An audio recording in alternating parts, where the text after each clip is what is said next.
I guess Tennessee cranks up today up there in Knoxville under Jeremy Pruitt. And then in a span of 4 days or so, Friday through next Tuesday, you're going to have Alabama, Auburn, Florida, Ole Miss, Mississippi State, and UGA returning to the practice field. It's truly here, Brent. Spring Yeah, practice yeah. 2020. I tell you what, Trav, I love this time of year. And as much as I enjoy, say, October, when you've got college football and basketball is practicing at that point, you've got Major League Baseball playoffs. There is I mean, there's either a team opening up every night, or you've got some kind of hoops action going on too. So it's a fabulous time of year, is it not? It is, especially this year, and we'll get to this a little bit later in the segment because it doesn't look like right now, today anyway, that SEC men's basketball will be as prominent perhaps in the big dance this time around as it's been maybe the last couple of years. Still some things to play out up Right. there in Nashville and in some conference tournaments around the country, and we'll get to that coming up a little bit later. But how about some early items of interest, I guess, Brent, for teams that have already returned to the practice field? I guess most notably the LSU Tigers as the defending SEC and national champions, and kind of like what's going to be the case around here come Friday and beyond, the quarterback position, although it looks like Miles Brennan is pretty much the guy in Baton Rouge going into spring practice. And listen, I haven't heard a whole lot about these other guys because they have just talked so much about Brennan. Orgeron said he thought Brennan would explode this year. Now, look, they don't have Joe Brady, which I think is a really difficult for them as they start over with all the seniors and juniors that they lost at this time. Trev, I just don't hear the confidence in Scott Linehan that I did Joe Brady, even though Brady was somewhat unproven at the time as far as on the college level, but still think it's going to go pretty much without a hitch. Now there are a couple of guys who are missing spring practice. Neil Farrell, who's one of their defensive linemen, is going to be out, and also freshman Elias Ricks, who's a cornerback, but otherwise, I think they're excited about that. And Trav, I'm curious. I'm curious about you, but I'm a lot more excited about seeing what Bo Pelini's going to do than I am Linehan. Yeah, it is fascinating on a multitude of levels with this LSU team because as much as we're going to talk about the quarterback situation, and I touched on this last week on the program, I got to think that Miles Brennan in his brief time under Joe Brady showed enough to Brady to get that stamp of approval from Brady Correct. Right. and leave Orgeron in a spot as if LSU will be okay with Miles Brennan behind center. Otherwise, I think we would have seen LSU more of an active participant Yes. perhaps in that transfer portal. Whether it was De'Aaron King or maybe a guy like Jamie Newman or just the movement we've seen in general at the quarterback position. Even a guy like Jake Bentley going from South Carolina out to Utah. Did you get that sense as well that more so than anything else, Joe Brady must have felt good about Miles Brennan? Probably. Yeah, I would agree with that. And look, it doesn't hurt either having Jamar Chase and Terrence Marshall Jr. come back either, is it, Trav? No. That now they've only got about three coming back on offense, and that's a couple of good ones to have back. I will be very curious. I'm sure you will too about the offensive line. Now again, Burrow was able to get rid of the ball so quickly last year that I think he covered up for some of the offensive line deficiencies at this point. But I'm with you. They're very optimistic right now as they continue into spring. Yeah, on the outside, similar to Alabama, that even with the departures that the Tigers had at some of those playmaking spots, whether it was Justin Jefferson, whether it was even Thad Moss at tight end, with Marshall and Chase coming back, you're still in a sort of top 5 percentile of all of college football when you talk about duos, at least coming back, similar to Devontae Smith, Jalen Waddle here in Tuscaloosa. Even at the running back position with Clyde Edwards-Helaire moving on, I thought a couple of those young backs last year, the freshmen specifically, showed some good signs They there. did. But it really is a spring of transition at the quarterback position in general, whether we're talking about even teams that return starters at quarterback, whether it's South Carolina. Kentucky had an injury situation with Terry Wilson last season and how that could impact the upcoming campaign. Missouri undergoing quarterback change already into spring drills under first-year coach Eli Drinkwitz. That's got to be the storyline for the league in general, though, quarterback play, and even for teams, again, that bring quarterbacks back. Well, let me give you a great example of what you're talking about. John Rice Plumlee at Ole Miss has been given a lot of accolades, but the interesting thing about it is, Trav, is what I've heard so far is Plumlee really a Lane Kiffin quarterback? Does he throw it well enough like Lane wants to deal with? Now, that's not to say that Lane can help him and improve it. And I still think Lane's play calling ability is better than his quarterback developing ability. But would you say that's another example of it? You've got a starter coming back, but is he going to mesh with the coaching staff and where they want to go? Well, and it changes kind of the immediate future of some situations when you have a change like Ole Miss had, with Rich Rodriguez leaving Oxford as the offensive coordinator with the head coaching change. Does Matt Corral come back for another semester if it's still the situation that was in place there with Rich Rod? But with Lane coming in there, if you're Matt Corral, you're thinking, hey, this is kind of a second life here at Ole Miss. And you're right. It's sort of the complete opposite for John Rice Plumlee, although if you're Plumlee and if you're Kiffin, what you're selling to Plumlee right now is go look at 2014 and what we did at Alabama with Blake Sims. No doubt. There is a track record of Lane working with that type of guy with that type of skill set and getting maximum production out of a player, a dual threat type in terms of passing production. But even at programs, again, where quarterbacks return, this is a prove-it year for Kellen Mond. I think you're going to see Kellen Mond as a first-team All-SEC quarterback guy as we head into SEC Media Days in July and even beyond. But this is a guy who's very much still in the stage of having to prove it once and for all out there at College Station. Well, and I think there's some subtle pressure, or even more than that, on Jimbo, isn't it, Trav? I mean, they've given him basically a mulligan for his first 2 years, and really the beat writers we've talked to have said the clock really starts running this year with him, because they knew that he needed to get back to grow some of these kids up and also get rid of some of them. But along with what's going to help Mon too, Isaiah Spiller in the backfield with him, and they've got some of these. Listen, they're always going to have good receivers. This Aspen kid, Jalen Windermeyer at tight end, they're forever going to have Jimbo's going to have a good tight end at one place or another. Buddy Johnson at linebacker, I think, is good. I'll be interested to see how they do there. But point well taken.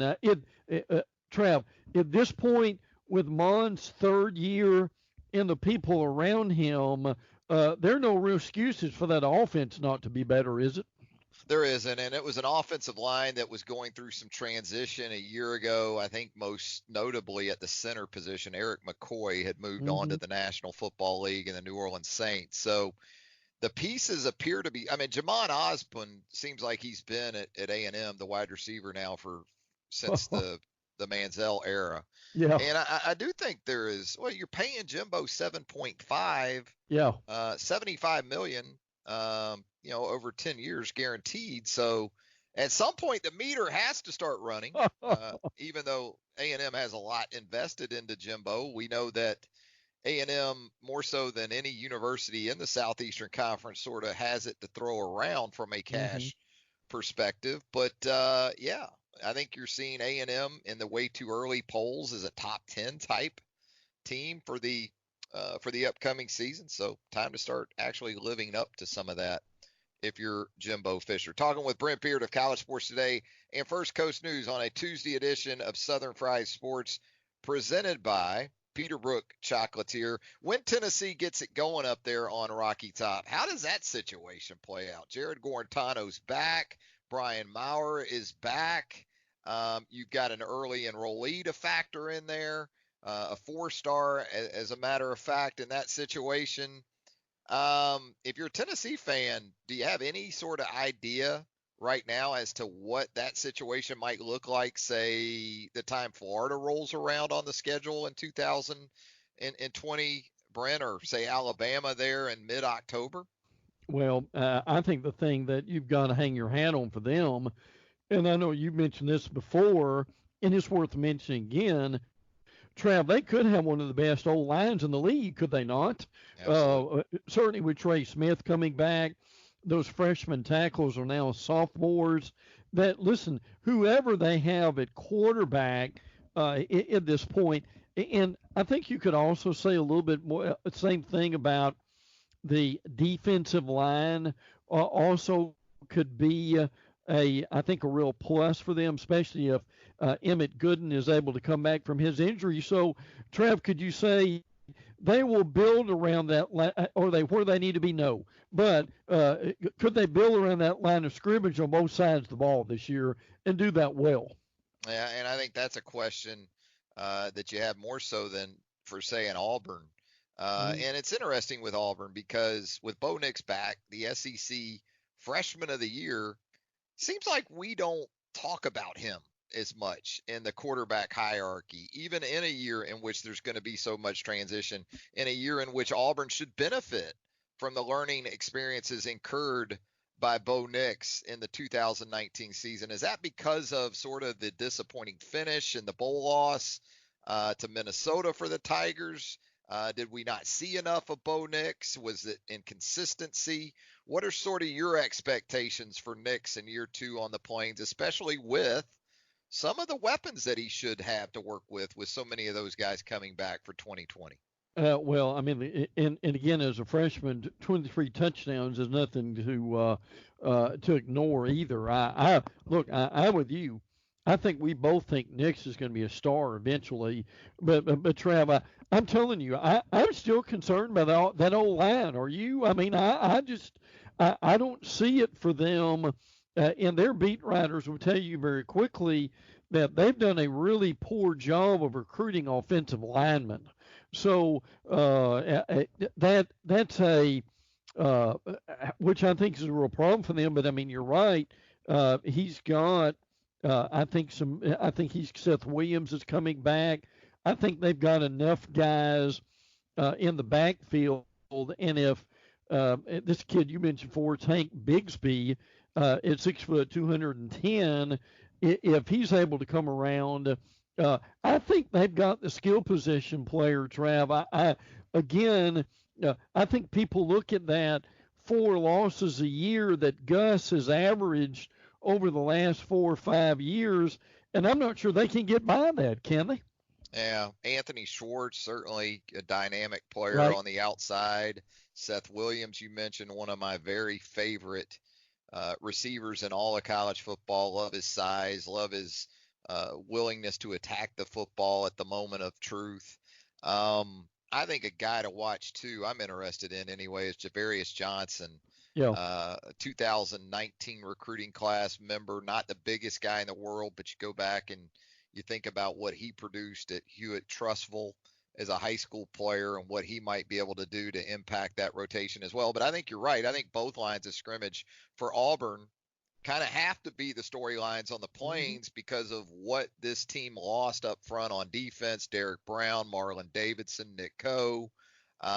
You talk about the offensive side. That's been sort of a bugaboo for that program for the last couple of years now. So, how far that team can come at the point of attack along the lines of scrimmage going to be defining for Auburn football in 2020. Now, when we look at this Alabama team getting things underway here on campus on Friday, where does it start for you, Brent? Is it the early enrollees? Is it the defensive side of the ball? Is it the quarterback competition?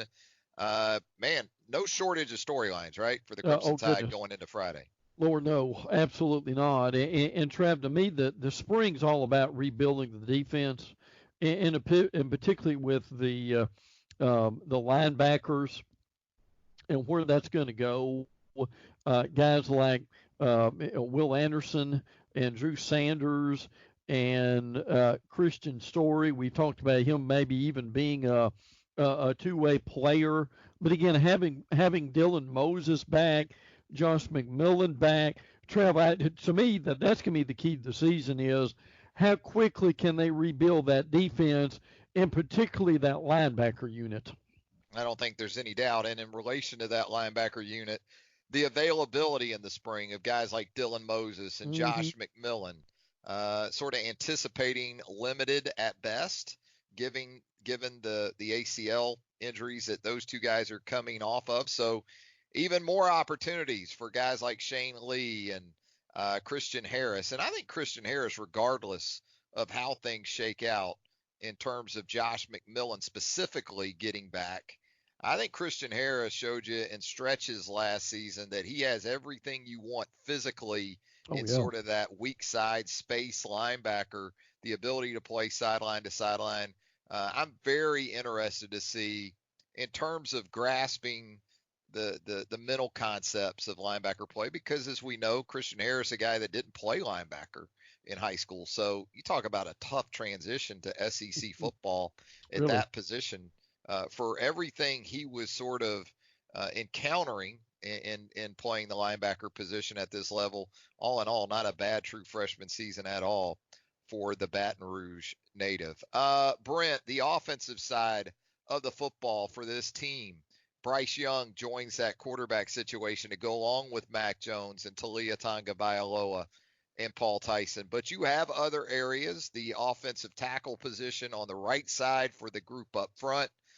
You need to find some mid-rotation guys in that wide receiver core. Tight end, can Miller-Forrestall sustain a healthy stretch, something that's evaded him 2 out of the last 3 years? Particular items of interest on the offensive side. Well, I think the line's going to be incredible, frankly, to be able to see them.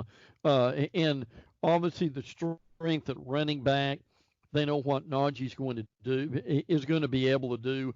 Trav, I really want to see throughout the spring and the summer how, especially this incoming class at running back, I think that's going to be very impressive.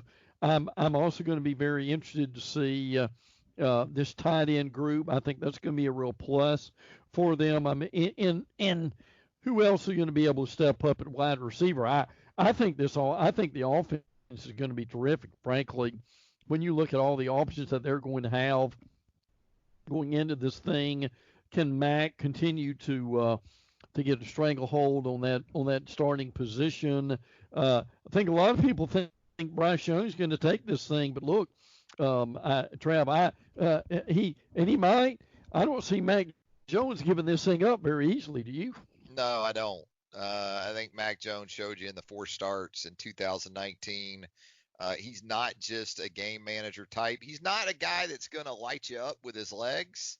Not going to ever be described as a dual threat, but athletic enough to make some plays with his feet when absolutely required, and capable with that arm strength, improving in his time at Alabama to take advantage of these explosive playmakers that Alabama will still have on the outside in guys like Waddle and Smith. Now, as we let you go here, Brent, it was interesting because last week we sort of outlined spring game coverage for SEC teams, and specifically that weekend of April the 18th, that Saturday of April the 18th. As we know, Alabama's 8A game, a big part of that day, and kind of a different approach by ESPN and the SEC network, I guess, this year with some of the more online dependent the coverage and the whip around that the SEC network's going to employ. You kind of surprised by that there isn't more of a standalone,